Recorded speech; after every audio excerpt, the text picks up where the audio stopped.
राम नारायण या कार्यक्रमात आपण पूर्वी देखील अनेक वेळा चर्चा केली आहे की संतान दल काय आहे, ते कसे काम करते, परंतु आज आपण थोड्या अधिक सखोलपणे संतान दल समजून घेण्याचा प्रयत्न करू। संतान म्हणजे आपण सर्व या सृष्टीचे संतान आहोत, आकाश आणि प्रकृतीचे संतान आहोत। सृष्टीत सर्व काही एक समान आहे, कुणाचा कुणाशी भेदभाव नाही, सर्वांना एक समान दृष्टिकोनातून पाहिले जाते। संतान दल एक अत्यंत विशाल कुटुंब आहे जिथे सर्वांच्या जन्मसिद्ध अधिकारांची चर्चा केली जाते। जन्मतः प्रत्येकाला जो अधिकार मिळायला हवा त्याची प्रक्रिया केली जाते। संतान दलाच्या माध्यमातून सर्वांना हे संदेश दिले जाते, आपण सर्व एकाच कुटुंबाचे सदस्य आहोत, आपण सर्व प्रकृतीचे संतान आहोत। प्रकृती आहे म्हणूनच आपण आहोत, अन्यथा आपण काहीही नाही। या पृथ्वीतून जेव्हा माणूस जन्म घेतो तेव्हा जन्म घेतल्यासोबतच पृथ्वीवरील सर्व गोष्टींवर त्याचे जन्मसिद्ध अधिकार प्रस्थापित होतात।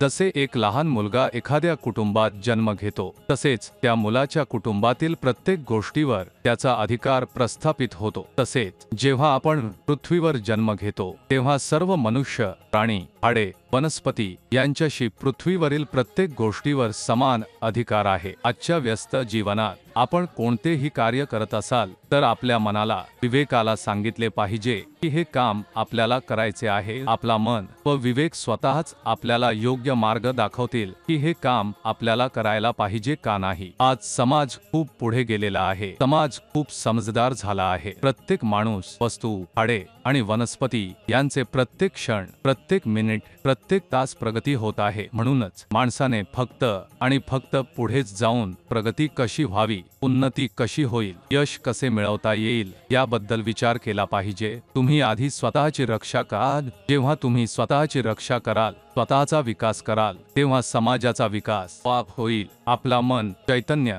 अंतरात्मा आणि विवेक यांमध्ये ज्ञान आहे, ते सर्व आपल्या आत दासाच्या रूपात कार्यरत आहेत। म्हणूनच हे आपले कर्तव्य आहे की त्यांची महत्त्वाची ऐकावी आणि समजून घ्या। आपला विवेकच आपल्याला सूचनाही देतो की आपल्याला जो कार्य करायचा आहे तो चांगला आहे की वाईट करायचा आहे की नाही। म्हणून आपल्या आत बसलेल्या विवेकाला ओळखा, त्याला ऐका आणि त्याचे पालन करा, जेणेकरून आपल्याला जीवनात वाईट कर्मे करण्यापासून वाचता येईल। काही वेळा आपण एखादे वाईट कार्य करत असताना आपल्याला असा विचार येतो की कोण पाहत आहे, कुणाला माहित आहे का की आपण वाईट कार्य करत आहोत। येथे आपल्याला हे लक्षात ठेवणे आवश्यक आहे की आपला विवेक, आपली अंतरात्मा ती सर्व पाहते, ती सर्व जाणते आणि ती आपल्याला सांगते की आपल्याला हे वाईट कार्य करू नये, परंतु आपण ते दुर्लक्षित करतो आणि त्याचे घातक परिणाम आपल्याला भोगावे लागतात। म्हणून अशा कर्मांपासून बचाव करा आणि आपल्या मनाचे आणि विवेकाचे ऐकून राहा।